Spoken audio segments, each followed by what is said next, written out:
I'm going to use the usual introduction. I know it's a break from the normal, but I'm going to use it. But I'm going to explain why I'm feeling different about it. So, the time has come once again to speak as witches and wizards do. I am Daniel Dubois, And I'm Michaela Gaffinstone. and we're your hosts for the Think Like a Wizard podcast. Welcome to Season 4, Episode 2, Self-Love. Now, just to explain my little blurb at the beginning, I've been kind of dying to say the time has come to incant as witches and wizards do. But we're not actually, like last episode, we casted a spell, or just before the episode, and we talked about it on the episode. And then today I did the same thing. I cast the spell solo, and Michaela will be doing a spell solo, or at least without each other. We won't be alone. There's still the spiritual representation. And so I've kind of been dying to use that opening of it's time to incant once again, as witches and wizards do. But I quite because, like that. yeah. So that might be our opening for the season. Maybe. Hmm, Who knows? We'll see. But I quite like that. I mean, spells, mhm, prayers, incantations, they're all words that are used for the power of the words. And I yes. think we've typically lost sight of just how powerful words are. But, you can cause an awful lot of trouble with them. You can cause a lot of good with them. They hurt, they heal. Words are very, very powerful. So when Yeah. you use them with intention, which we've mentioned in how many episodes now? Hmm. If you use your words carefully and with conscious intention, can have a pretty profound impact. So incantations, sure. Invocations, Yes. that's another possibility. Yeah.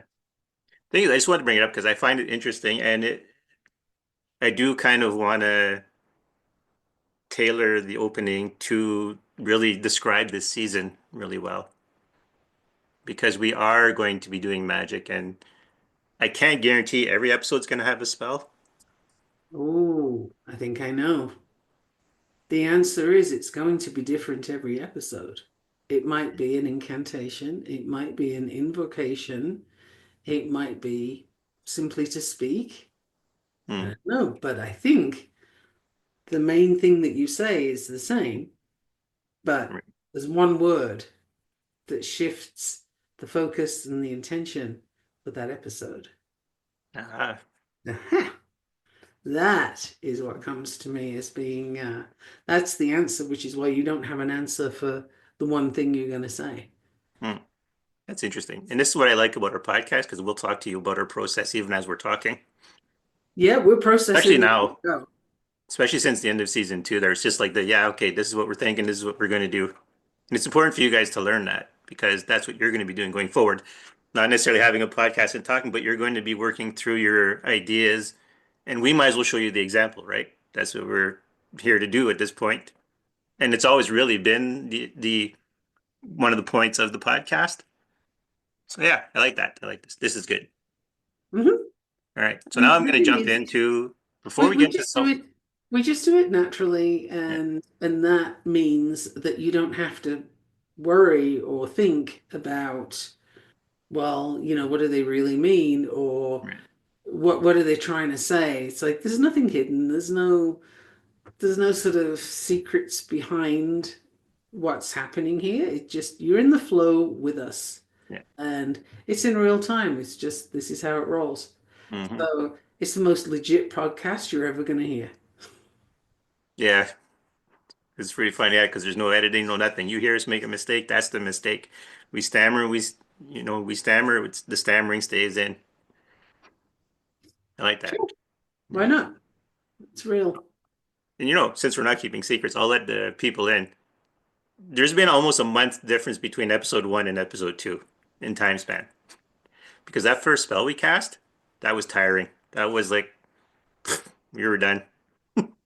That had a lot of repercussions and a Yes. lot of big ripples. It's kind of tsunami level ripples in some ways. And my end of things was Mm, pretty wild for a couple of weeks there. mm. Um, as you probably recall, Danielle, because we were messaging back and Yes. forth, and it was like, holy smokes, that was a wild ride.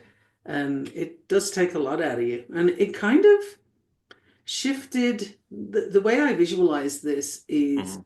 I was on a path, and when you're on a railway, right? And you pull Hmm. the not the signal, but you pull the whatever the heck it's called that shifts the track Yeah. so that you move the train onto a different Hmm. track. That is what happened. And it was like, woo, okay, let's move over to this track now. So literally things shifted. Yeah, absolutely. Like me, I was like, because Michaela and I both got rewards, so to speak, for doing the spell, right? Because it was something needed to help usher in this new age that's coming. And so I got healing. So I was like basically out for like a month, just basically resting and recovering. And I get to Michaela, right? I had like 20 years of channeling that I hadn't recovered from. Like I wasn't channeling every moment, but enough that it was constant and I didn't have a chance to really recover. And so after 20 years, I could finally have the time to let things repair, let my spirit get back into its own strength, let my personality come back, all those kinds of things. Like, so for the last month, I've been kind of regaining my strength, as it were. Yeah, my focus has been on a lot of, there's so much revealing and Mm, unraveling and shifting and breaking down of things that you thought you knew and now you find you don't. And right. it's just been happening in my world. It's been happening in so many directions at once that it's kind of like being on a raft in grade five rapids. It's been pretty wild. And I've actually done grade four rapids, but Mm, yeah, this kind of feels like that. And suddenly, you're navigating, and then holy smokes, there's a whirlpool. Woohoo! And you've got to work your way around that thing before it sucks you in. And it's kind of been like that, my end. It's been pretty yeah. wild. Well, because there were things to talk about casting spells, and so we'll jump into this part. Like I'll postpone a little bit talking about the spell specifically, but right now we're talking about. So this is a good consequence of magic. So Michaela was the conduit for chaos and fire, and she's experiencing chaos and fire even as her reward. As And I'm wind and still light, and I'm experiencing experiencing wind and light. So I'm still experiencing it. The yeah, chaos and fire has not stopped. It's yeah, and it's not abating. Like it's full force. yeah. So these are very crucial things to think about when you cast magic, when you do magic. It's not just like cast a spell and it's done. Now, Michaela and I have been very in tuned into this particular magic we're doing. So even feeling the spell happening, like even Hmm. today when I prepped for the spell I did today, I had basically 5 days of building up energy again, like we did for the other spell. And so every time I walked around the house, I knew where the energy had to go because I could feel the energy coming out of me going towards that spot all the time, unless I kind of blunted myself from the spirit world for a bit by distracting myself with stuff enough. But the minute I wasn't distracted by anything, it was like, oh yeah, there's the flow. It's going back to my altar, to my pile of salt for the spell. And yeah, all week was like that. But yeah, so we're talking about the consequence. Like, I don't want to use the word consequence specifically because it always has kind of a bit of a negative connotation. It's Well, just I said casting a spell has a repercussions. whole thing. What's I that? said repercussions, Yeah. which is a word that I think it means there are responses, there are events, there are things that happen, and it's not just one. Like it's not you have a consequence. No, it's a ripple effect. Hmm. And I mentioned earlier a ripple effect like a tsunami. Yes, It's big, but is it negative or positive? Well, it depends on your viewpoint. that's right. Nothing That's we the were thing. discussing earlier. Yeah, it depends on your viewpoint. And if you're here for it, if you know that things need to be broken down and shaken up, um, if it's what you're here to do, then it's not so terrifying. Like in my human design, there is Mhm. a I see themes for people in human design, right? And I visualize them like rivers. Some are as broad as the Ganges, and some are more of a small trickle, like the River Jordan is in a lot of places. And the River Ganges for me is that I am here to break down things that don't work. I am here to shake up nonsense and replace it with something functional. That's actually throughout my design. Is it restful? No. Is it comfortable? No, it totally isn't. But is it something that I just sometimes just by being there, I do that. I don't even have to speak or do a thing. It's a response that people have to me being present. And it's always been that way. It's in my design. I can't not. So when it comes to chaos and fire, it was a no-brainer that that would be me. That's just, it's not my choice. It's my design. Yeah, it's interesting. Yeah, because I'm not surprised by getting the wind and the light either, because I've always, when people are at their weirdest moments, people always describe me as an angel. Not that I necessarily do anything like miraculous or come floating in. Oh, and it's not like I'm like 5'5", so I'm not like I'm a giant or anything like that. But I've always struck a pose for people that made them feel secure in my presence, like as if an angel was looking over them. And by the same token, when people have been on my bad side, they've also felt like there's kind of a wrath of God coming, so they would rather not tempt me into it. Even though, like I said, I'm only 5'5". I'm not tiny as a man, but I'm not tall either. Hmm. Yeah, no, for me, it's literally walking into a room sometimes and something that we're not going to cover in the podcast right now, but I was talking about somebody earlier on with you, Danielle, who just does not like me. Mm-hmm. And the reason that person does not like me is because I am showing them what's wrong. I am showing them a problem that they cannot avoid. They can ignore it until they can't ignore it. But I'm kind of showing them, look, this thing is here, you need to pay attention. And they're refusing to pay attention. And so how that looks is I got to shut you down. No, you can't keep saying those things. But it doesn't matter. Shut me down or don't. It's there. And I only bring it forward because, again, I'm here for that. I kind of have to do it. So, that other person has reasons for not wanting to see what is very clearly there. But he will see it. Uh, I just noticed, right? So when we did the last episode of season 3, Michaela pointed out that I was wearing black and she was wearing white, and we're doing that again today. That's true. We are. Yeah, Isn't that funny? we're doing the opposite tones actually, because it's not black and white aren't colors, they're tones. But Yeah, anyway, that's kind of fun. yeah, so we're there again today. Uh-huh. And So I yeah, hadn't particularly paid attention to that, but yeah, so basically the message is when you do magic, it's not just a one-time event. You cast a spell. That whole thing unleashes events around you. well, it changes your train track. Like Yeah, it moves things, and not just for you. So be prepared for that too. right. But So it's not, yes. as you change, know that everything else does because people will see you differently. There's something that shifts that they might not be sure about, but they'll detect it on some level. And the way you interact with your environment and the people in it will also shift because it does. It just does. If you're particularly if you're working with something that's intended to have an impact, then be prepared because it will. It'll do exactly what you're intending. Yeah. Because even so, since I cast the spell today, I'm experiencing it myself. Like I am like super drained. Even though even sometimes it doesn't seem like I am, like I told Michaela, but the minute I stop and sit for a second, it's like, okay, we're resting, right? We're gonna sleep now. And it's like, but I'm not physically drained. That's the interesting thing because I went to take a nap today and I did not fall asleep.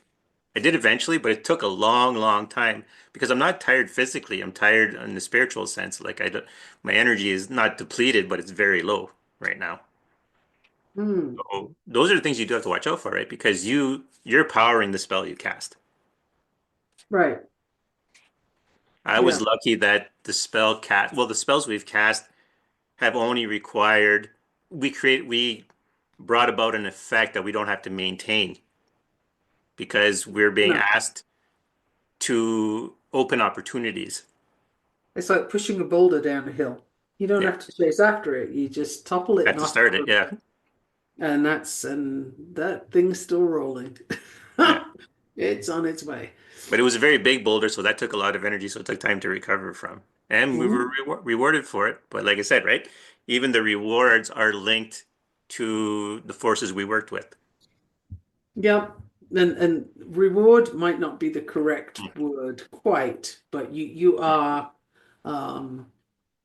I don't really know what to replace that with. I'm going to think about that for a bit, but yeah. it's reward suggests here's your prize. Yeah, because we weren't promised anything. We were just doing it because it needs to be done. There was no spirit came and said, "Hey, we're going to reward you for doing this." It was just Right. But now that I'm you've just done saying this, it's not yeah, don't do it thinking you're going to get a prize right, or now I'm going to win the lottery or mm, something. No, that's not my experience anyway. But you will receive something that is going to be valuable to you whether you mm, realize it or not. How's that? right, yes, And you just, know that it's there and it's going to be a thing. And sometimes, if you're working with someone, like Danielle and I did that mm, together, sometimes you need to come back afterwards for a little balancing. So hmm, my world was going so nuts. There was such an inferno that I remember you, Danielle, came and said, "Okay, do you need some help with that?" And I was mm, like, "Yes, please. I could do with a break, yeah, Can I catch my breath?" And you did some very calming yeah, stuff that just sort of put a lid on it for a minute or two so I could, catch my breath and sent some energy and so on, and that was very helpful. So it's not just done and gone or done and finished. mm, Sometimes there's a little balancing that you need. And if you're working with someone, that person is probably the person that can help you with that. yeah, And in your case, you knew I needed it without me mhm, asking. right. Well, You because were we were absolutely synchronized for the correct. spell, right? Because our energies had to work Yeah. together. And you were absolutely correct, which I said immediately, like, Mm, yes, please, that would that'd yeah, be really good right about now. That'd be very helpful. But it didn't occur to me to ask, right? Because I was in it. And right. it's very hard to see your way to what you need when you're in it. So Yes. there's a lot of things to be prepared for there. When I say prepared, you can't really be. Just know it's there. Yeah. Know that there's more coming, and that's about all I can say. You can't really prepare for what you don't know, but you can No. at least be aware that stuff's coming. Yeah. That's about as articulate as I can be. Yes. And that's the important lesson, right? When you use magic, there's always things flow from it. So don't think I'm going to cast the spell and then it's done. Because now the effects of that spell, the consequences of the consequences, the con that what comes from that spell has effects on the world because it is like a tsunami, or even if you want to go tame with it, saying the dropping the pebble in the water, well, those ripples from your spell still exist, Mhm. and you have to be prepared for them. So never do magic with the thought of it's one and done. I would suggest not. And also, I'd be very curious as to why you were doing it if that was what you were doing. Mm, Um, but boy, clarity, in every episode, pretty much that word comes up. But it is so important because if you're muddy about your purpose, then you're going to be muddy with your results. Right. And you know what? That's my cue to tell what the spell I did because it very much ties into this. So the Okay. spell I ended up doing is that if you're working with an angel or a dragon, your magic is protected. It means that only you and the spirit that worked with you, the angel or the dragon that worked with you, can undo the spell once it's cast. Now, this, just so you know, that me and Michaela aren't doing this with an agenda in mind, because even if we don't agree with the angels and dragons and people casting a spell, their spell is still protected from this spell. So what matters here is that consequences of your spells are very important because your spell will not be undone by anybody but you and the spirit you worked with agreeing to.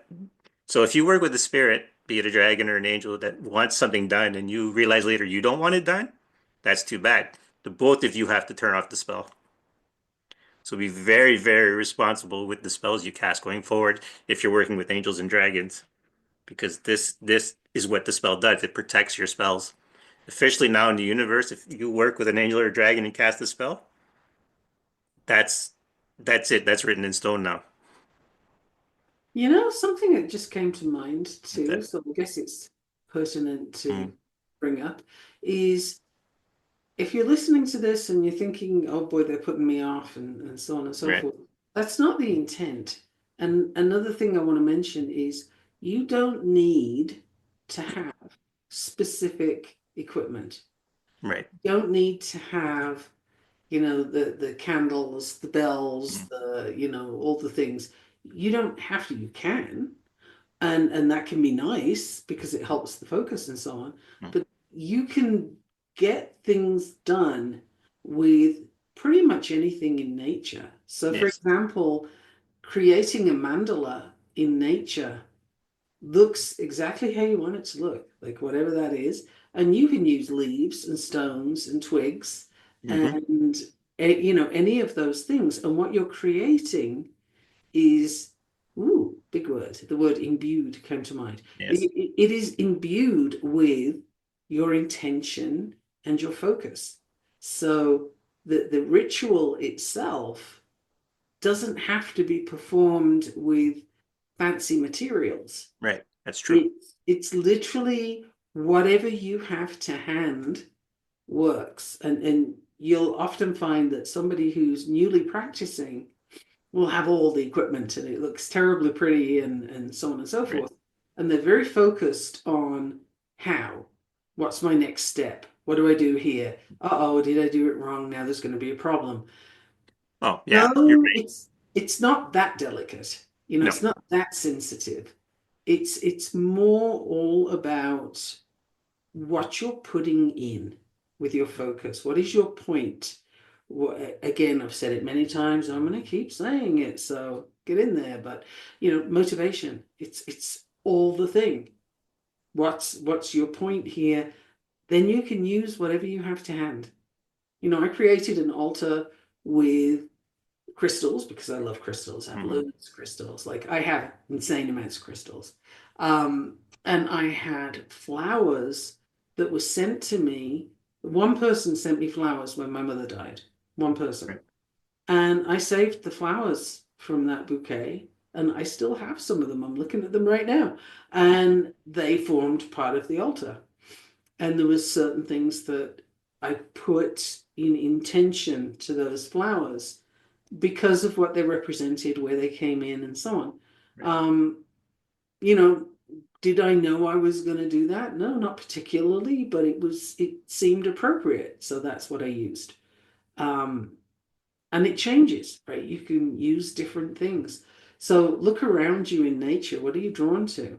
Is it water? Is it, you know, trees and Mm. leaves? Is it just being outside? Like what is the thing for you? You can do a lot with sand, you know, or if you're very drawn to flame, hello, then you know, maybe candles are your thing and fires. Oh boy, you can do a lot with controlled fires, right? Like a fire Yes. pit type thing. Let's be Yeah. very specific here. Hmm. Where I live, you have to be really careful because we get a lot of high winds and it's a semi-arid place. The desert is not far from here. So it's a fire hazard a lot of the time. You have to be really careful where you're going to do this. But there's certain full moon practices, for example, that fire is indicated to cleanse what you're trying to Mm. get rid of or change, and to bring in what you're invoking. So, there's all these different things to work with. Don't get hung up on I have to have money to buy stuff. Nah, you don't. Work with what you got. No, that's right. Go, yeah. Like I said it before on this podcast, right? I've even heard of witches who just basically use garbage, Well, guarded trash. So it's the, it's only garbage if that's yeah, how you view it, that's right.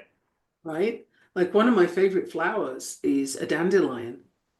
Why? Because a dandelion says, screw you, I'm going to grow in the crack in concrete, Yeah. right?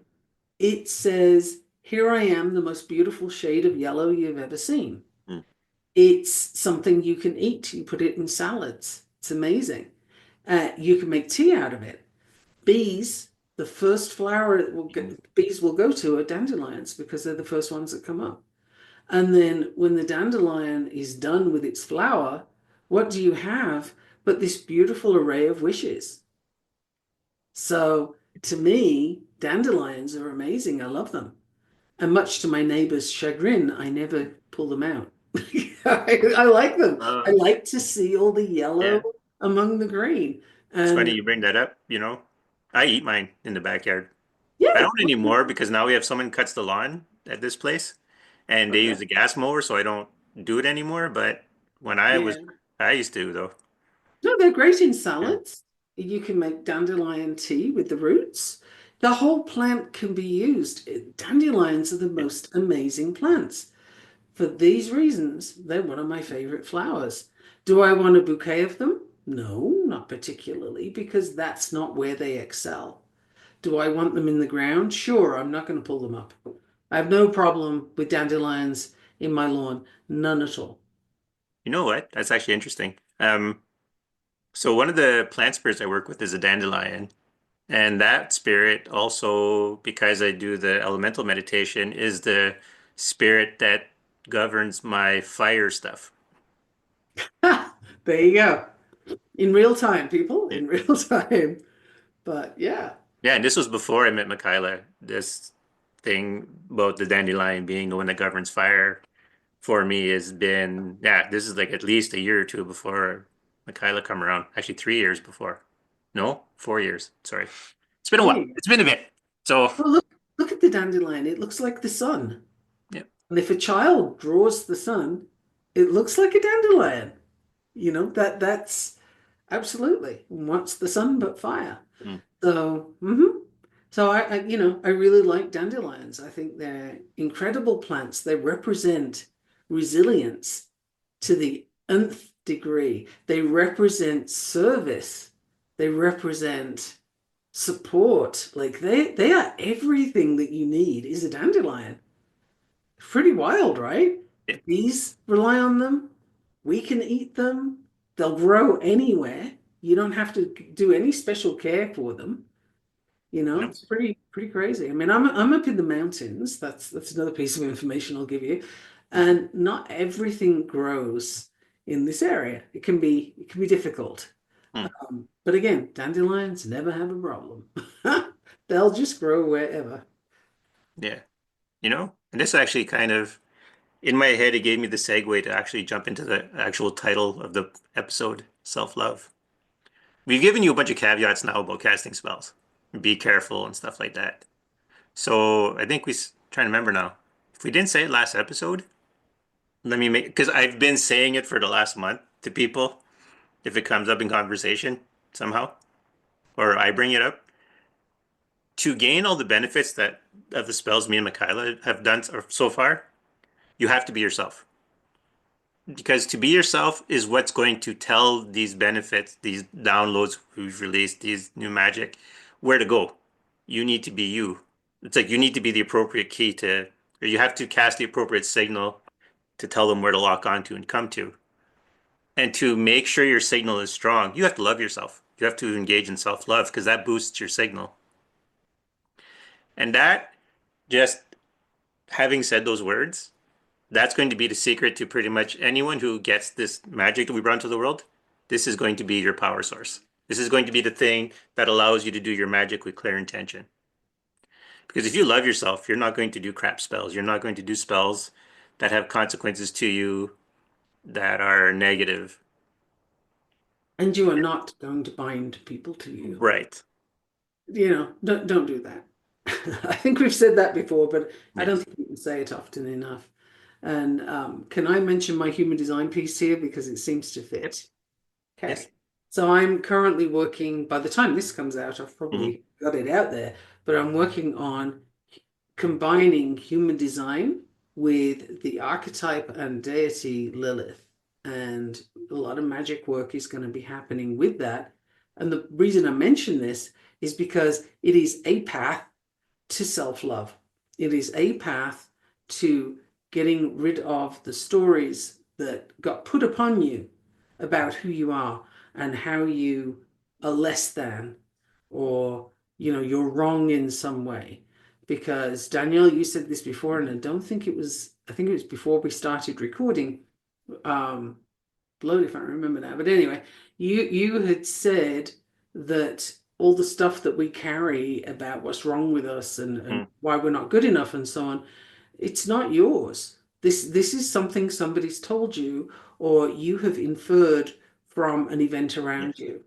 You have picked this up, and usually it's as a child, and you make it part of you because you have no reason not to, right? It's your experience, and therefore it must be accurate. That is like a layer of mud that stops you from self-love. It stops you from self-realization. Hmm. Stops you from being who you came to be. Right. And my work in this world is to help you find yourself. Literally, not that you're lost, but that you're covered in mud. Like, let's just break that stuff off. And Yes. who you are, that there are no bad designs, right? Nobody is designed to be wrong. That's not how it operates. That's not how we operate. But it's what we learn. Like racism, for example. Mm. Nobody's born racist. Nobody. You learn it. Hate is not born. You learn it.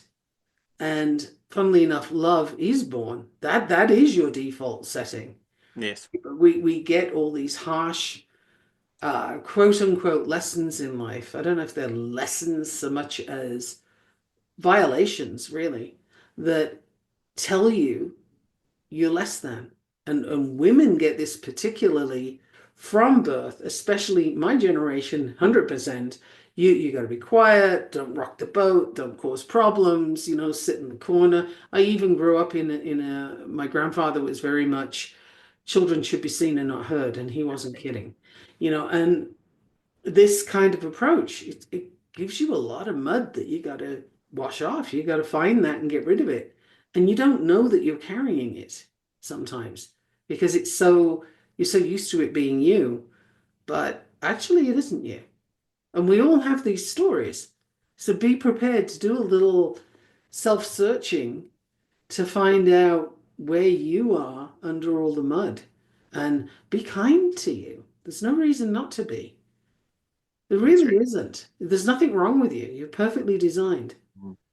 You've just been misled and lied to, basically.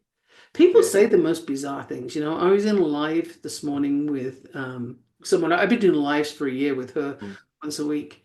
And one of the things that we looked at today was the stories that people told us and that people say on an ongoing basis. And she said, she was moving country and people said to her, well, what are you crazy? At your age, she wasn't that old, right? Mm. Like in her 40s. Right. Your age, you're too old to do that kind of thing. Why are you moving? You'll lose all your family and friends. And they used the most scaremongering tactics Yes. to keep her sort of stuck. And she was, no, I'm going to do this. Watch me. And that's become her thing is watch me. And she did, and she's having a blast, and she's been living in Europe for like 10 Mm. years now and having a good time. But people do this. They'll put their limitations onto you and they'll put their fears onto you. So search, have a look. Where are they? Where are those little suckers hiding? And can you just return to sender? Right. Just or just shed it. Whatever you need to do to get rid of that thing, get rid of that thing. It's parasitic, it's not helping you, it's leeching your energy. So that's that's a piece Yeah. I didn't know I was going to say, but it's kind of important. Well, because it makes me want to put an addendum to my statement because being you and self-love is going to allow those things to find you. But if you don't have the self-love and you recognize who you are and you don't have the self-love for you, you can't accept the gift either. You can't accept the magic that's coming to you. You can't accept those downloads, those synchronicities because you don't think you deserve them. So Oh, even if they find you, look at people who get compliments and can't take them. yeah, You know, if you can't take a compliment, how do you think you're going to handle magic? right. It's not going to go too well, is it? You know, and I know so many people who will deflect any nice thing that's said to them. Oh, that's nothing. That's just such and such. Or, oh, yeah, right, thanks. You know, and then they scurry off and hide, or they just don't know what to say. That's a sign that you've got actually some work to do. If you Hmm. can't accept a compliment, how are you going to accept something bigger? Yeah. Because, and that's true. Like, I like this episode so far. And it's Good. funny. Yeah. But Michaela and I had like an hour and a half long conversation before we started recording. We did. But, this episode should bring, hopefully, if we do or if we've done everything needs to be done, what I want people to take away from this is just how important it is magic really is now, and how important it is for you to accept your magic, and how much you need to, well, love yourself, obviously, but that should be start being your path, and then you'll grow. I want to say grow into a magic user, a wizard, a witch, whatever, but it's your self-love that's going to bring you there. Well, you'll grow into whatever you're here to be. Yeah. And that can be so many things. And magic is probably a part of that. And does it have to be the main focus? No. Not necessarily. It depends on your path. You know, and sometimes it can become your focus. It might not be for a while. You know, in my life, it was very much my focus when I was a teenager. And then I went away from it because Mhm. being a teenager, I was a little uh, enthusiastic and not necessarily careful with what I was doing. And oh, holy smokes, did I get some repercussions from that? And this scared the bejesus out of me. So I had some big things happen, and I was like, okay, I'm not doing that again. And I kind of ran away from it for a bit, but it never left me. And now I'm back because I'm in a different position. But some people will gradually get there, some people are born there, and everything in between. It's all good. It's Yeah, okay. We all have our paths, and yours does not only does it not need to look like anybody else's, it isn't anybody else's. So that's don't right. expect it to look the same. What Danielle does and what I do, they're Mm. not the same. And they're also not unequal, if you will. It's we each do what we need to do, and it happens to be very harmonious, but Yes. this is just how it is right now, right? But it's not the same, and nor should it be. Yeah. It's funny because you saying that, right? It's not lesser or greater. It brings me back to when we were talking about harmony. Hmm. And it doesn't matter if the balance is symmetrical or asymmetrical. If the thing needed to be done at a certain time doesn't get done, nothing else matters because that thing didn't get done and it doesn't allow for the following things to get done. So everything has equal importance. Yeah. And if you're spending time judging whether something is Right. worthwhile or judging it in any way, shape, or form, then you already need to take a break because there's no room for judgment here. Discernment, yes. Like, Yes. pay attention and discern what is worthwhile and what isn't. But judgment is a very, you're obviously coming from a place of some assumed superiority in order to judge, and therefore you're on the wrong foot. You're not superior in this or any other things. None of us are. So if you find yourself in judgment, take a little break, go figure out where that came from. Why do you feel the need for it? Um, and put it down when you can, because it doesn't help.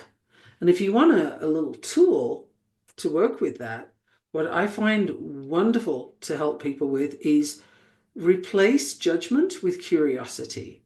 Because if you are Yes. curious about things, you cannot judge at the same time. It's impossible. They are incompatible, and you cannot judge and genuinely be curious. They just don't play together in the sandbox. So that's a tool that if you do feel yourself getting stuck, and please know, I'm not judging you. That's the whole point, is nobody should be judging you just as you are not judging others. It's a waste of your energy, it's a misdirection, and it will lead to actions that are not your ideal. They're not optimal. So if you find yourself slipping into judgment, get curious about it. Where did that come from? Whose is it? Why am I even feeling that way? Why do I need to feel superior to this other person, or, whatever the thing is, whatever the judgment is? Why? In what way is that serving you? What does it mean? Where did it come from? Lots of Right. questions, right? Because when you analyze it, when you look at it, it doesn't help at all, ever. It just doesn't help. It's like shame and blame, two of my rave fave things to put on my let's eradicate this from the planet list. Um, they absolutely don't help. They keep people stuck, and never has either of those things moved any project forward. Like, you just can't. If you're blaming people, then you're abdicating your responsibility and by the same token, giving away your power. If you are in blame, you're feeling the shame of somebody else's blame, or you're blaming yourself, which is just as bad and even dafter, then you also can't take action from there, because your power is all given to this supporting this whole notion that you're somehow wrong. So, yeah, those are on my list of things to get rid of. And you brought up a good point. Giving up power. If you love yourself, you don't give up your power. Oh, You you can don't lend lose it. someone your power, but you don't give up your power. Well, I'd say you share it with Yeah. someone, maybe, rather Yeah. than lend it, because you don't lose anything with That's that. right. It's That's just better. like, Yes. if you come from a place of love, that is never diminished, right? Right. Can only grow. It's when you somehow get derailed from that, which means you're out of nature, you're out of alignment with who you're here to be, then you have problems. But if you offer love in whatever way that looks to you, and you offer it to yourself, because what do you think you're offering if you're not giving it to yourself first? Like, how does that work? It can't. How can you give it to others if you can't experience it yourself? Right. You know what? So you got to start there. Yeah. But saying share instead of lend also has a very much better benefit. Lend implies an imposition, Right. whereas share is like you're willing to do it because it's reciprocated on top of that. There is the Mhm. implication that there is a reciprocation of your behaviors. So you're So you don't never lose losing you don't out lose by anything. sharing, You don't lose anything by sharing. right? You just don't. You Yeah. know, Lending can be you seen as share this inconvenient, but sharing podcast. doesn't. You share this podcast with me. Yes. It's not taking away from you, but you are bringing me in. So, we have this space, but neither of us are losing anything. It's a shared space for the duration of the time it's shared. Yes. So How cool is that? You're not losing anything. Yeah. And that's, yeah. We're even hitting the notes I was hoping we would hit when I first said that I was told the topic was self-love. Because, like, even I didn't really think of self-love this way and how much effect it had. Like, if you love yourself, you don't give up your power. You'll share it with people, but you won't give it up.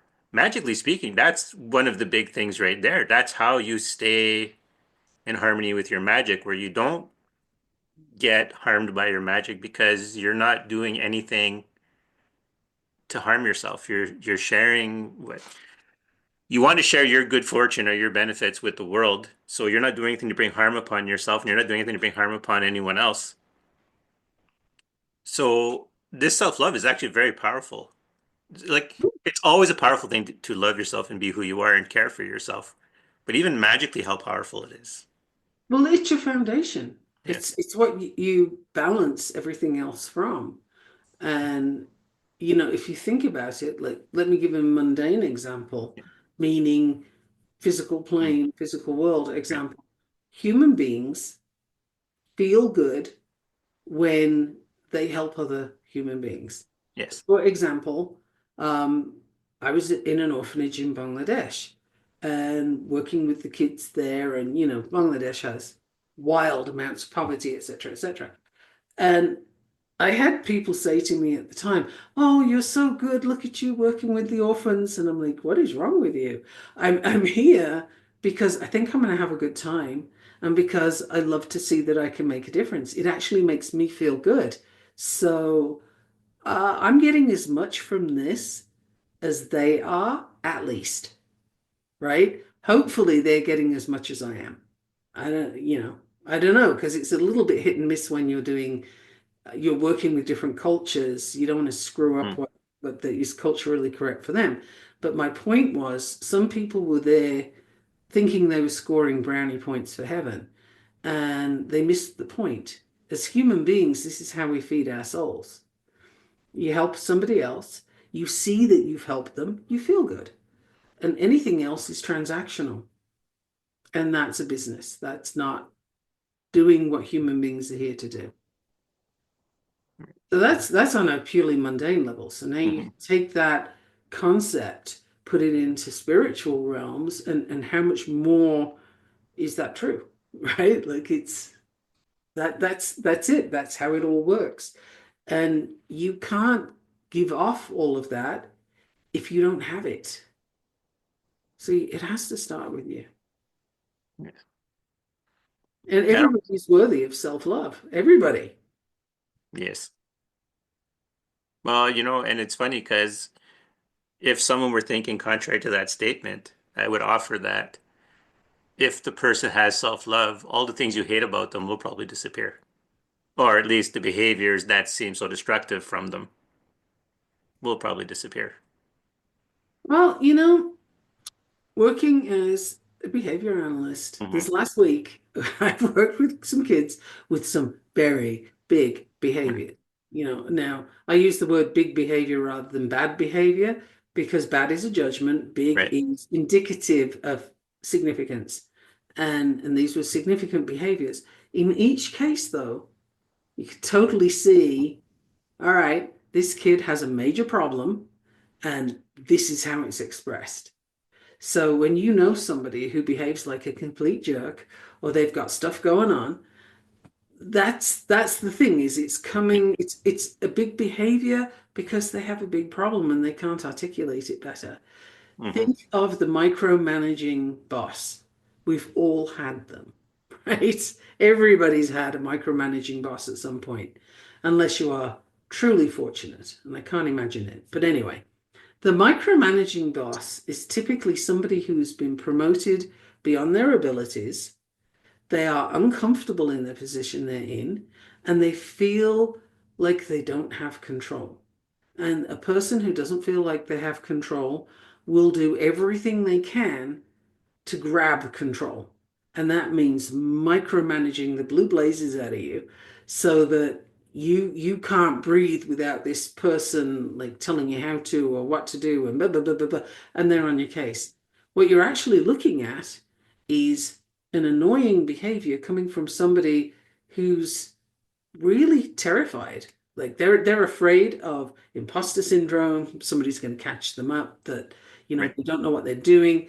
They're afraid that they don't have control. And so they do all these behaviors. So now your power lies in, how can you help that person feel less afraid? How could you help that person feel more comfortable in their role? And that might sound counterintuitive. You actually want to tell them what a jerk they are, but that won't help. Going to that person and saying, "Hey, I see you got a lot on your plate. Would you like some help with such and such?" Or, "Well, yeah, I really appreciate how hard you're trying for this thing. How can I help you?" That disarms them, right? But Yes. you have to be able to see that and accept that about the other person. This is where judgment comes in, right? If you're judging them, you jerk, you this, that, and the other, then yeah, that's your dead end. You don't have anything after that. You're just going to get mad. And who has a bad day when you're mad? You do. That's So, right. here's some mundane examples, because each thing I'm saying here, you can take it and put it into a spiritual concept and see how that can work. Yeah. That's interesting because we spent more time talking about spells and consequences, but yet still the more powerful part of this episode is still to talk about self-love. Well, it's the foundation. It really Yeah. is. Like, if you don't have that, everything else is free floating at best. Like, it has no anchor, has no place to be, and you don't know what to feed it, right? Like, it's trying Mm, to be a good parent when you didn't have one. right. You might manage it, but it's an awful lot more work, right? Because you don't have anything to hang that on. You don't have uh, a foundation. Yeah. And it's funny, like, because you've never had to be a perfect parent. That was never a thing that your kids required of you. No, being present and ideally not harmful would be really Right. good, you know. Yes. But Doing your but best not to be again, harmful is the idea, is the minimum benchmark. but man alive, not everybody gets that. So that's the thing. But my point really is, whatever your foundation is, that's what you're putting out to people. And if you don't have your own house in order, well, then you're not going to help anybody else with theirs, are you? That's right. Which is also part of the big lesson for 2025 and moving forward, frankly, even beyond that. But 2025 is the year of be yourself, love yourself, and all the other stuff we've been saying in season three. Like, Yeah. And this is 2025 is actually a time where you really need to recalibrate, right? Like, every person listening, recalibrate. And what I mean by that is, you are being sucked into a vortex of negative energy in this world. Everybody's talking about how the world's on fire. Well, yeah, it is, but you're not currently sitting in it, because if you are, you wouldn't be listening to the podcast. that's right. So I would say, pull yourself back from the vortex that you perceive yourself in and have another look. How do you need to show up? What are you doing that contributes to that? And what are you doing that helps? So, again, the live I was on this morning, we were talking about how, if you're upset about what's going on and, joining in all the yelling and screaming about it, wherever that may be, right? Everybody's got stuff going on. Mm, Um, that is not helping. That is not contributing anything useful. So a recalibration would be where you give yourself a moment to say, okay, what is my role right now? What am I here to do? Can I do something to change what I don't like here? And if you can, do it. And if you can't, then refocus on something else, because you're feeding your energy into this swirling negativity that thrives on your negative energy. So don't feed it. If you don't like it, don't feed it. Give your focus to something positive. I'm not talking sunshine and rainbows here, Mm. but more where can you feel empowered to take action? What can you do? And whatever that is, go do it. Start. Take a step towards it. And if you don't know what it is, well, there's your task. Figure it out. Yes. My mind is off in outer space there, checking out possibilities. One of the things I'm actually thinking about, which I don't know how this bears on the podcast, but my brain went that direction. If anybody listening, or even you, Michaela, have ever seen the cartoon Rock and Rule, it wasn't very successful when it came out, but it's a cult classic now. And Okay. it's set in the future. And the whole basic premise of it is that, and I'm going to give spoilers because it's been around for like 30 years or more, 40 years almost. So, but the main premise is that there's a rock star called Mock, and he wants to get more power for himself. So he wants to summon a demon, but he has to find a one particular voice that can sing the demon up. And he ends up finding in one of the main characters. And so at the end, the solution for it, like there's a between the male lead and the female lead, there's a conflict, right? They both want to do their music. The male lead is being obstinate and is not letting the female lead sing her song. And then the rock star separates them and gets her to sing because he knows it's her voice that will summon the demon that he needs. And in the end, so she sings and she ends up by the end of the movie singing of the demon as the demon is coming up, but they got to figure out a way to get rid of it, right? And one of the lines in it, because when the rock star guy Mock was researching what to do, the solution to getting rid of the demon was the line was two hearts, one voice. So you can imagine what the solution was to the problem, right? He had to get over the main male character had to get over his obstinance and sing the song that the female lead had, and that song is what sent the demon back. But it kind of just made me think of, it was allowing he had to allow so Omar is the name of the male lead. Omar had to allow himself to put his ego aside and sing in harmony with Angel, who was the female lead, and sing her song because that's the song that sent the demon away. It's them singing in harmony, you know, with their feelings harmonized that gets rid of the demon. But it's her singing by herself in despair that brings the demon. Hmm. Interesting. No, I don't know that one. It's a cult classic. Like it was made by Nelvana. It's a Mhm. it's the it's one of the perfect examples of you see just how much drugs were in the especially the 70s and the and there's a lot of Canadian references because Nelvana is a Canadian studio. Okay. So you'll see a bunch of people at parties with toques on, and you'll see some humanoid mooses walking around. Because in the Okay. future, right, humanity is gone, so it's all like anthropomorphic animals. Oh, okay. That They look sounds fairly human, but that sounds fascinating. yeah, Huh. Okay. it's Yeah. on YouTube. You can probably, and I think it's been on Amazon Prime.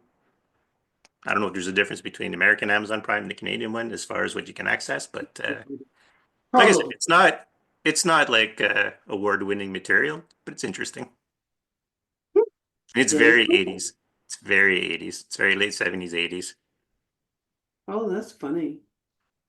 But it just made me think of the idea of that harmony. Both had to love themselves. Angel had to have the confidence to stand her ground to sing the song, and Omar had to love himself enough to give way of his pains because he never gave up his pains of growing up because they grew up poor, right? In a place that's downtrodden and blah blah blah. So they both Right. had he had to give up his anger and she had to stand up for herself, and that's how they. Huh? Oh, self-love applies here. It does. It does. And self-love is something that encourages you, empowers you to put the baggage down. Mm. Stop carrying that sack of Yes, coal. and I think that's probably why it came up. Yeah. It's just, we carry these stories with us. This person did this to me and that person did that and blah blah blah blah blah. Okay, yes.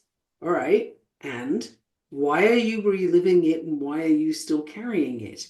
And often the reason we hang on to stuff is because it validates feeling so upset about that thing, right? But the reason you're still feeling upset about it is because you're still reliving it. And your brain does not know the difference between real and imagined. So if you're reliving a trauma, you're thinking about it, you're like, that person did all these things. Your brain thinks you're doing it again. And so that baggage keeps affecting you. And, I got to tell you that whoever did those things probably doesn't remember, or if they do, they have a very different perspective of Right. what happened. It doesn't take away from your experience to be able to put that down. It's necessary to stop hurting yourself so that you can allow the self-love. And those things, the other person does not suffer because you harbor a grudge. They Right. just don't. The only person that suffers from that is you. So, when people talk about forgive and move on, I feel there's not enough direction with that.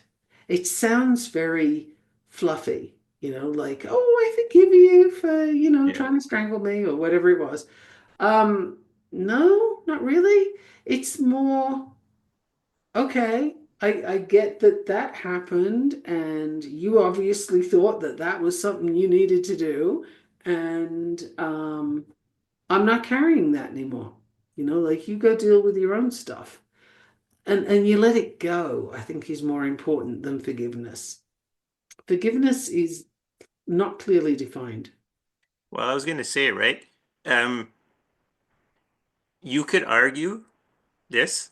I'm not sure I said on this matter completely, that even forgiving can be a sort of giving up your power.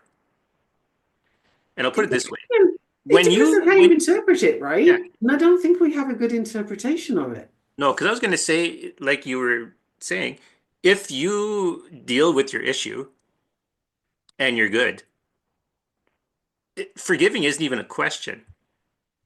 Like if it Yeah, happens, right. it's You did something that not. you didn't really give a lot of thought to. You're just not bothered by the person anymore, and so they get kind of a default forgiveness. It But dissolves. That's the thing. You don't have to put it anywhere. It dissolves. yeah, And to put yes, a personal tale out there, my father, who you not normally hear me mention, right, um, that's true. he was a Marine and he had a lot of PTSD and various other issues, and it was not, of course, diagnosed because at that time it wasn't diagnosed. So he had some issues, violence and a hot temper being one of them. And so, I have a lot of memories from childhood that I'd rather not have. And I had a lot of experiences that I would rather not have. And for a long time, I carried that as a sort of open wound, right? Like, look at all Hmm. these terrible things that happened to me, and I was so little, I couldn't, save myself, etc., etc. But at a certain point, I got to a stage where I could look at it and say, holy smokes, where was he at to behave that way? He had PTSD. Did he have control over his behavior?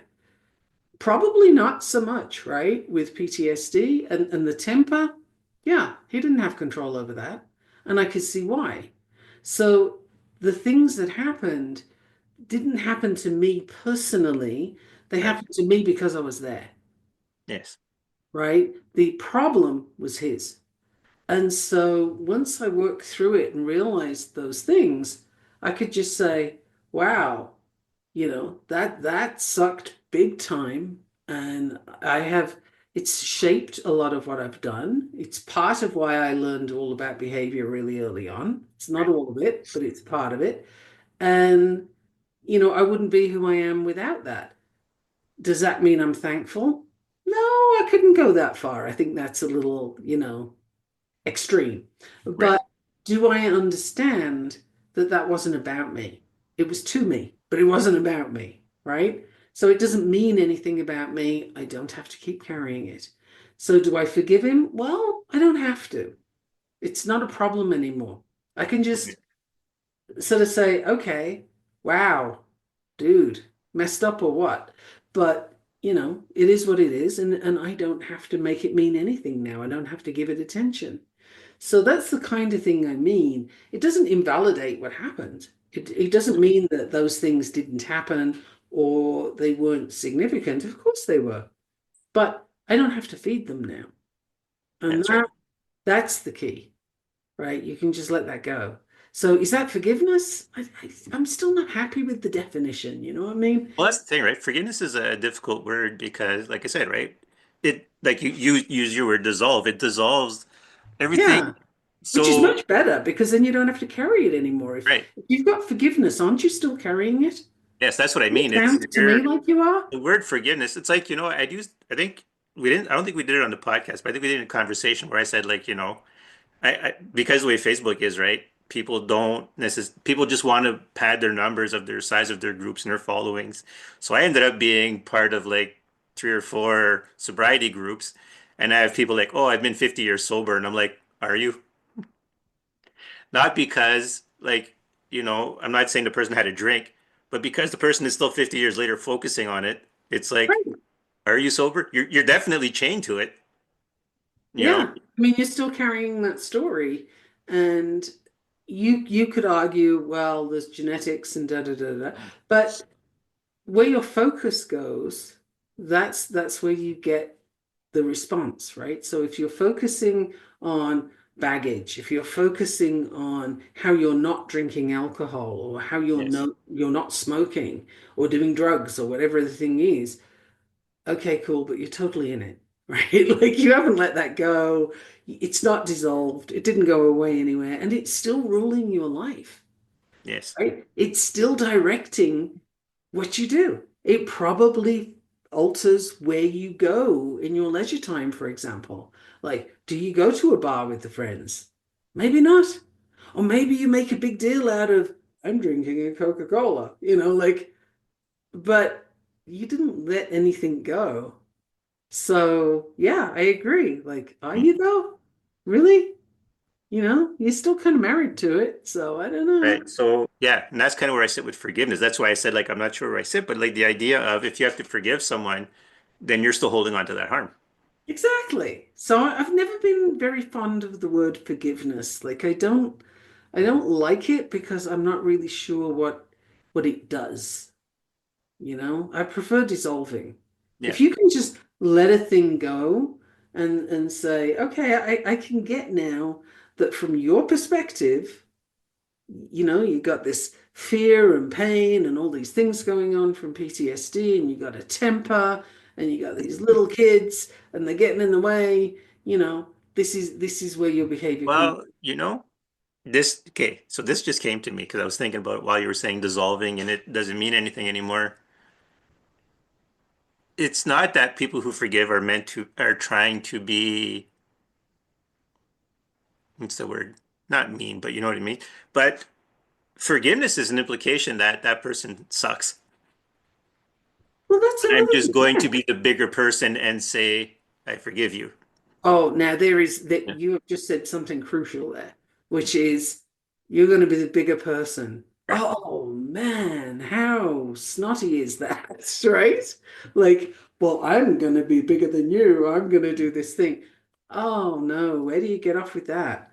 And so often the person you're focused on, they don't even know they need forgiveness from you.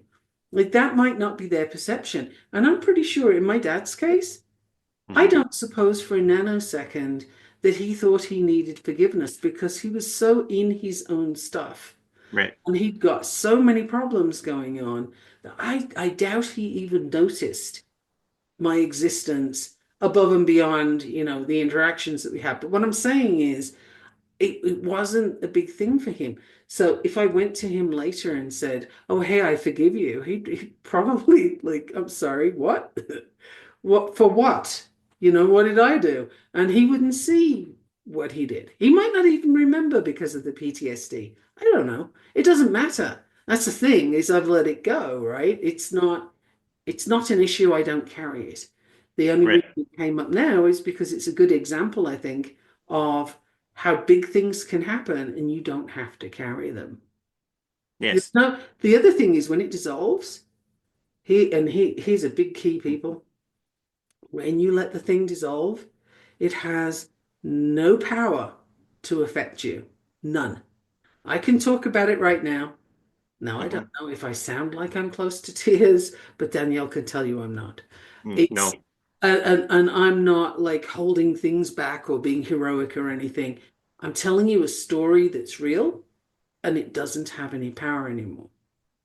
And that I think is huge. Does forgiveness do that for you? Probably not. It just sounds like it's continual, you Well, know? that's You the have to thing. keep doing it. If you have to declare you're forgiving someone, I don't think you've forgiven them. Well, yeah, it's such a problematic concept. And I think it's because it's a very puritanical concept. It's a very Christian concept. And it's not properly understood. I don't think it's properly defined. It's one of those things you're told to do, but you're not told how. And you're Well, not told what to do with it afterwards. Like, now what? And if the person didn't want to be forgiven, or they didn't know they needed forgiven, then what happens? You know, where does it go? What do you you do know, with it from there? I'm reminded now of something.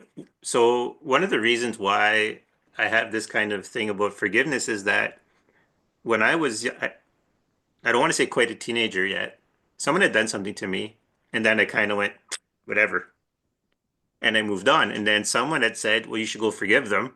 And I was kind of like, why? I don't actually care. Like, it's not weighing me, it's not carrying anything on me. And kind of from there, I started to kind of have the seed was kind of planted of, do you need to forgive someone when it not doing anything to me? Like the only reason I would want a remedy for something is if I have an ailment. But if I don't have an ailment, why do I need a remedy? Yeah. And I've done stuff, we all have. Mm. I've done stuff in my life that I can look at and say, might not have been my best move. That might not have been my finest hour. But I can handle that. Okay, that's the human experience. I can handle that. But if somebody came up to me and said, well, I forgive you for that, somehow that would feel so much worse. Like, it's, ooh, somebody else is judging me, they're coming in and pronouncing judgment Yeah. and magnanimous and holy smokes, if ever there was a trigger for me, it's that kind of crap. Mhm. I cannot do with people being magnanimous because again, it's that superiority thing. You're so much better than me that you're gonna forgive all the things. Ugh, that is such sticky energy that if you're a person, first of all, I'm surprised you're listening to us, but if you're a person that carries that kind of energy around, do that work before you start on your magic because that is Yes. something to dissolve, get rid of, like whatever you need to do to it, lose that. That is, you are not in this superior position to forgive. That's new. No, it's just ew. I'm feeling physically uncomfortable with the Yeah. terms even, and I wouldn't want anybody to forgive me. Like, no, that's horrible. Why are you judging me? Jeez, I got enough crap to get rid of Yeah. without having that on top. Um, yeah, yuck. I mean, no, I firmly believe nobody wakes up and thinks to themselves, I'm going to make some really shitty decisions today. Yeah, I'm going to really mess up. You don't do that. You make the best decisions you can from the space you're in. So it kind of behooves you to make your space the best it can be. Clean house. Yeah. Put yourself in a spot where you can actually be comfortable accepting yourself, because that's a big part of self-love, is you have to accept Yes. who and how you are. And we live in a society that doesn't promote that and that actually stops you from doing that. You got to look this way. You have to sound this way. You need to, fit in these boxes. And that is so unhelpful. I mean, we both work with nutrition, for example. What's Hmm. the number one reason for somebody coming to get help with that? Oh, I need to fit in my wedding dress. Oh, Yeah. I need to lose this size. I got to get rid of my dad bod or whatever it is, right? But it's all about very superficial stuff. Yes. Occasionally it'll be about health, but 90% of people that come to us are going to come all about how they look. Well, who said you have to look a particular way? Have you seen the images of Venus de Milo? Yeah. Marilyn Monroe was not Mm. skinny. It's just, we have these ideas and they're wildly unrealistic, but not only that, they're not actually significant. They don't matter. You can Yeah. have a very beautiful person that's really ugly on the inside, and I don't know that I'd want to hang out with that person. In fact, I do know the answer honestly is of course I wouldn't. Right. Because looks they're superficial, and give it enough time, they'll go away anyway. So Yeah. what's the diff, right? Like, why are you focusing on that? We get this whole judgment thing going. Ooh, that person's fat. Ooh, that person looks like this. Well, it doesn't matter. It's your body. It's the thing you are here on the physical plane with to experience life. So if you're wasting your focus on what other people look like or what you look like, then you kind of missed the point. And that's a pity because this is a big deal. Yeah. Being on this planet with an opportunity to learn and to experience and to take that back to the collective consciousness is a very big deal. And we tend to squander it because society tells us to. Hmm. You know, at the risk of tempting fate, everything Oh, we just discussed, no. at the risk of everything we just discussed, okay, Mm. this is why the Democrats lost. Okay, go They for that. behaved in a way of, I am the superior being, so of course you're going to vote for me. Look how awesome I am. Yeah, there were a bunch of things that play there. There was an element of that for sure, and there was just a mismatch of how people were trying to appeal to the population and whether they were trying to appeal. And I think the biggest issue, if we're going to go for the election for a moment, the biggest issue was that nobody was trying to address the issues. Now, one person was certainly addressing the emotional rage that was going on in a section of the population and Right. firing them up and getting them all, hot underneath the collar about how things were going to be different. And the other side was trying to say, no, no, no, we'll keep it as it was, and this is the way to do things. And if you're smart enough, you'll know that. And neither side, not neither side could answer the question, a very simple question: why is your candidate a good person? Every time I asked that question of either side, the answer I got was what was wrong with the other one. And this is not an answer to the question. So there was a lot going on. It was so predictable, but there was a lot going on. And an element of superiority. Well, I don't think we ever recovered from the basket of deplorables That's debacle. what I'm saying. The Uh, basketball basket of deplorables, because we had basket of deplorables 2.0 in this election, yeah, that didn't help. You and know, that's what I'm saying, right? And The you whole can tell thing it of saying, wouldn't. Why would it? But who's that going to win over? Right? And that's the thing with judgment. There was no curiosity on either side here. Nobody wanted to work with the other side. Nobody's looking at what would benefit the population. They were looking at how I can get them riled up, or, obviously, if you're smart enough, you're over on this side.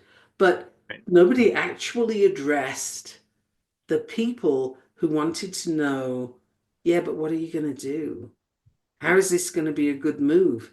And I would get yelled at. Like, I asked both sides, and I got accused of being a trumpet, and I got accused of being a commie left wing Harris fan, and all kinds of, ooh, the language, holy smokes. And I got cursed out by both sides. And all I'm asking is tell me why your person is a good person to vote for. It was eye-opening and unnerving because you could tell this wasn't going to go well. Why? Everybody's sitting in judgment. Nobody's paying attention.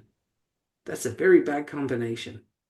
So, yeah, there was a lot wrong with that election. Holy smokes. Oh my God. yeah, And we will now repent at our leisure. yeah. Kind of the cartoonish way, I kind of put it as the Democrats went, "Come join us and we'll forgive you," and the Republicans went, "Screw you, I don't want your forgiveness." Yeah, well, yeah, there's a lot of hidden agendas going Mhm. on and all kinds of things. There's so much there. It's pretty wild. But But it's the reason I brought up politics in this instance, one, because we almost went the whole episode without mentioning any. But I noticed it wasn't me bringing it up. that's right. That's why I said we're good 10 feet. It's because there's an incredible lack of self-love in it. Like, Oh, there's none. that's like there was no self-love at all for anybody. And I don't mean ego self-love, right? I mean genuine, I care, therefore, about myself. Therefore, now my care for myself is going to overflow into you guys because I'm looking for leadership. I'm looking to be your leader. So, you know, I have to take that care that I give for myself and put it onto you as well, so that I can lead you properly or guide you, whatever terminology we want to use is best possible. And no one had that. Everyone has well, I didn't get what I wanted, or I want to get this. Everyone was me, and they took their personal biases of me, and did it the way Hmm. they want. And And there were games of brinkmanship going on and all kinds of things. And the group I'm thinking of in particular who employed brinkmanship, they are soon to find out that that was a bad move. They will be next on the list, I'm pretty sure, but I don't need to go into that. We will see it. Um, and it was inevitable. Like, again, this is one of those things I can see stuff coming and people don't listen. It's like, okay, well, it's going to be there. So, it's not that I want it to be, it just is. I can't help that, but I can see it yeah. coming. And I'd rather not, honestly. But yeah, it is what it is. So I brought it up because that's the thing. I want people to see the power of self-love. And when it's not there, how bad things can go. Well, you don't, yeah, you lose touch. You don't have an anchor to anything. And where's your purpose, right? If you're not coming from a place of self-love, then what's your point? What's your purpose? Why are you doing the things you do? Where do you intend to be? You know, where do you want to be at the end Mhm. of days, your days? What does that look like? And are you okay with that? And that's kind of one of my favorite questions to ask people is when they tell me a thing about themselves. My question is, are you okay with that? It's not my judgment. It's literally think about it. Are you okay with that? If you're on your last day on this planet and you know it is for whatever reason, do you like what you see? When you look back, did you use your time effectively? Did you do what you came here for? Have you figured out what that is? Like, Yeah. are you okay with that? And if the answer is yes, I am, Mazel tov, good for you. Nice. And if the answer is no, okay, there's work to do. Figure it out. Find out what you're going to work on. But, don't just let it slide because you're not paying attention. Yeah. I You think know what the that's other thing I like about this podcast? such a Even sad. though, yeah, even though or our whole point, kind of the goal from at least spirits doing this is to get people to be attuned so they can do magic, right? And get things to where they need to be. But we always bring it beyond that. We don't stick because whether you do magic or not, right? What we tell you, what we share with you is helpful to you, regardless of whether you want to be in this whole magic world or do magical things. Although, honestly, if you're still listening to us at this point, my money's on the latter. Yeah. You're probably Odds here are for you're in here for the something. magic, but I mean, we're as much as we're focused on it, we still break from it and talk about this Yeah. your regular life. This will be awesome. Well, it's also there's a lot of crossover, and Mm, sometimes I think it helps to have a more concrete view of what we're talking about, so that you know how to apply it in the spiritual sense that you're working with, because we each have a different view of what that looks like. right. And for a devout Christian, and I mean a real one, Mm, one who actually believes all of the things, this is very real, it's very important, and it's it forms images for them of Mhm. why they're here and what they're doing and all the rest of it. Pick any religion, and it really does. So, the real ones, not the ones that are using it for convenience or Mm. politics, but yeah, it how you see things will literally affect how you interact with them. And we were talking before the podcast Mm. about how you envisage the deities or the spirits, whatever you want to Mhm. call them, that you're working with. You'll have a picture in your mind. You'll have an image of what that means. And that's something actually I think I'd like to leave the podcast episode with the thought that who are you working with? What are you working with? Mm. What does it look like? And does it give you a name? Does it not? It doesn't have to. But if it does, what does that name represent? Names are very powerful. We've kind of, we tend to ignore that. And some of the names that people are given these days that aren't really recognizable as names, I'm not quite Mhm. sure what that does for them. But, what do you perceive yourself working with? Explore that. And are you happy with what do you think about that? Are you happy about that? Is that good? If it is, yay you. Hold it up to the mirror of self-love and see what it Right. looks like. Yeah, is it asking things of you that harm you? Is it asking things that harm others? If it is, you may have found yourself going through the wrong door. You might need to pull back from that one and reevaluate.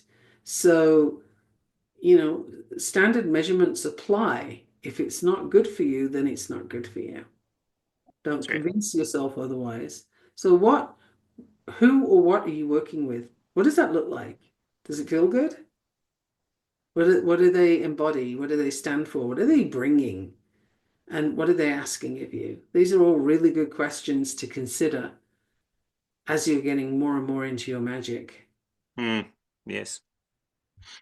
See, this is why self-love is such an important topic. It's Mhm. not just the stuff and the stuff that you hear wellness coaches and stuff talk about where you can roll your eyes and kind of, yeah, okay, whatever, and walk away. There's a real world out here. Well, this is very much part of the real world. Everything you do, your self-love will save you a lot of grief, Mhm. and lack of self-love will cause you a lot of grief. That's very real. It's a little bit like the word forgiveness in that it's the definitions depend on Yes. a lot on who's telling it to you. Daniel, you and I were saying earlier, again, before the podcast, guys, we were talking for an hour and a half. Yeah, we did. This has been a long conversation today, Yeah. but we were saying that, wow, I just saw that thread disappear. That's wild. Um, Danielle, help me out here. What we saying for the podcast? Oh man, the thread just like went woo, Maybe it's a surprise for people. You're about to give away something very important that the people need to learn on their own. right? Wow. Surprise for It me too. happened. It totally went. Like that was just whew. Ah, wild. Okay. Yeah, Yeah. that's long gone. That ship sailed. It's true. You know what? It's important that you did bring up though the entities and the names they give you because it's true. The name they give you to share in public, that's not their name. You'll find as you get into practices dealing with spirits, they'll give you a name or an iconography or a symbol to identify them to you as. But any name you get to give them public, like we use the Mama Dragon and we use Blue as the Mhm. dragon that we work with to do some of the spells, that's not their real names. That's not, if you wanted to invoke them, that's not how you would invoke them. Right. And the name that you have and the image that you have, the purpose of that is to give you a set of this is what we're working with, this is what's embodied, these are the characteristics, the features, the purpose, this is what's here. So, for example, Lilith embodies rebellion. It embodies feminine power. Um, it embodies a whole lot of things, breaking chains, breaking restrictions, um, self-love, funnily enough, is a very big feature. And so the image gives you all of that information, right? And if you think of Tibetan Buddhism, okay, Right. make a wild leap. Tibetan Buddhism is all about symbols, drawings. You've got your mandalas, you've got, all kinds of imagery in Tibetan Buddhism.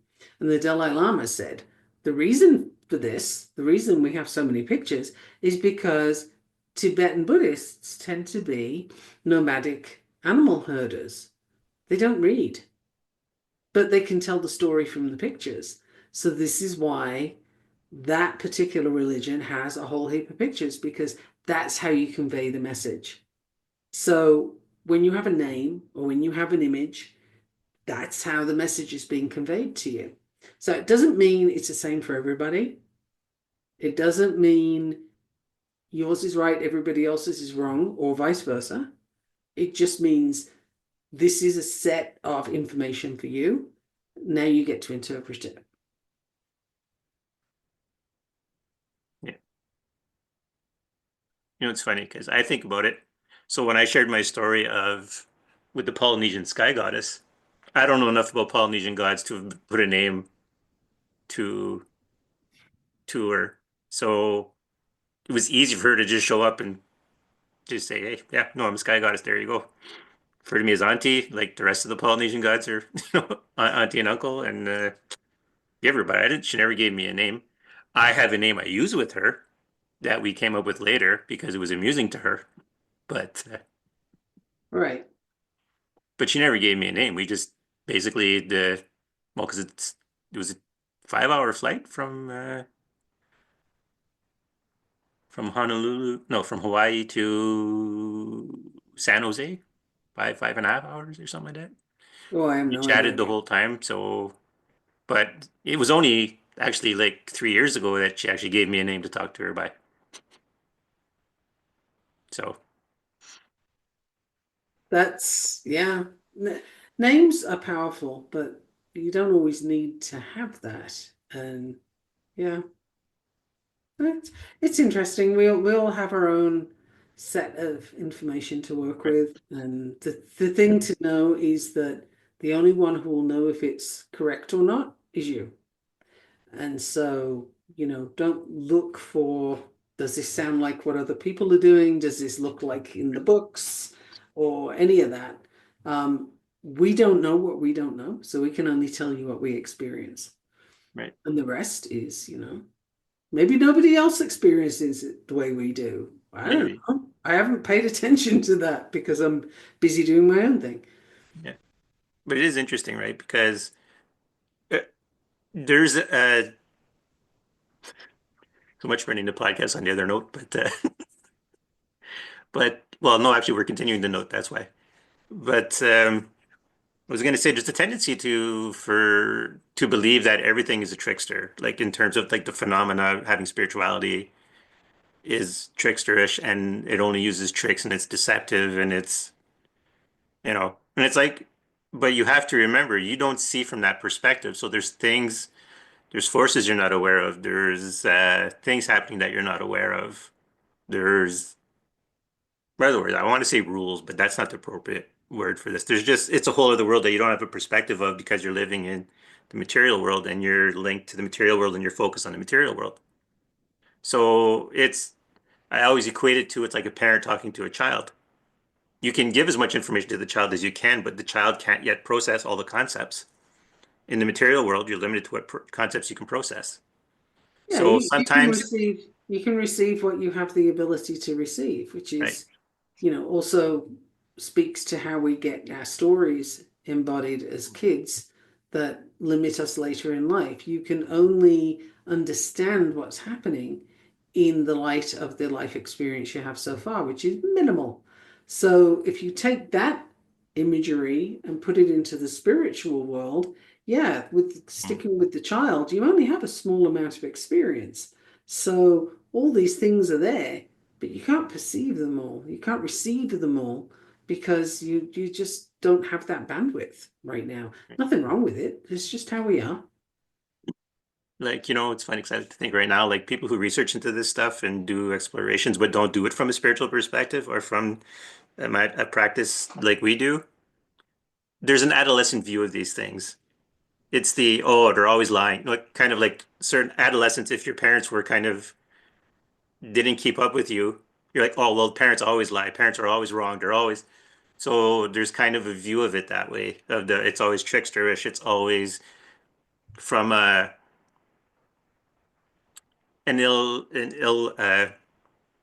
ill-meaning perspective because what someone gets information and they don't understand enough, it's their interpretation. If they come to harm or what they perceive coming to harm, then it's like, see, the spirits, there's always a bad, negative thing happening. There's never anything good. They're always doing harm. Mm, And then you're yeah. throwing the baby out with the bathwater and Well, anytime you find yourself saying always or never, that's a great time to hit the pause button and figure out where did that come from because, not a whole lot fits into those categories. Always or never, these absolutes aren't how people live. So, right. yeah. And I didn't use adolescent as a pejorative. I just mean that in your adolescence, you're There's trying nothing to wrong become with an being an adult, adolescent. so you question. There's nothing And if wrong with being an adolescent. right. But I also use adolescent because there's also the promise of adulthood coming Mm, and the wisdom that you will accrue. Just right now, you're looking at it from a childhood perspective, even though you're developing into an adult, but you have to start developing adult experiences. But mhm, so that's why I use adolescent because adolescents tend to rebellion. And absolutely. and as they should, because you have to question, because you're becoming an adult, you're going to be making decisions that have very serious consequences, and you don't have the experience yet for it. So you have to question everything. And adolescents will often rebel for good reasons. Yeah. So that's another thing. Mhm. Going back to the big behavior I was talking about before, there's always a reason, right? So look for the reason. But Yeah. anyway, so that's a side point. Yeah. But people tend to say, "Oh, that came out of the blue." No, it didn't. Nothing comes out of the blue. That's Nothing. right. That's so there's an Telegraph. absolute for you. I'm saying nothing comes out of the blue, but really there's as the Buddha is reputed to have said, there's always causes and conditions. Something was there first, Yeah. whatever that was. Yeah. And I think we So have to be done by now because you and I have been talking for 3 hours. yeah. So I think our closing statement is basically love yourself because that's where you're going to find one, you're going to allow the things that are for you in the spell we cast to come to you. It's also how they're going to find you because you're going to be giving a strong signal. And it's also how to get discernment to do what's good for you as well. And to know if what you're working with is right for you And because you're that going is to love going to yourself enough to pay flow, attention. that is going to flow into so many areas of life. Hmm. All of them, actually, probably. Hmm. So we have given you one of the keys to having a good life. So there, whether Ta-da! practical or not, Ta-da! welcome. And I don't remember all the lyrics to the You're Welcome song from Moana, so I'm not going to sing it. But I think, yeah, there you go. That's a good place to end for sure. Okay. All right. So once again, I'm Daniel Dubois. And I'm Michaela Gaffinstone. Until next time. Until next time.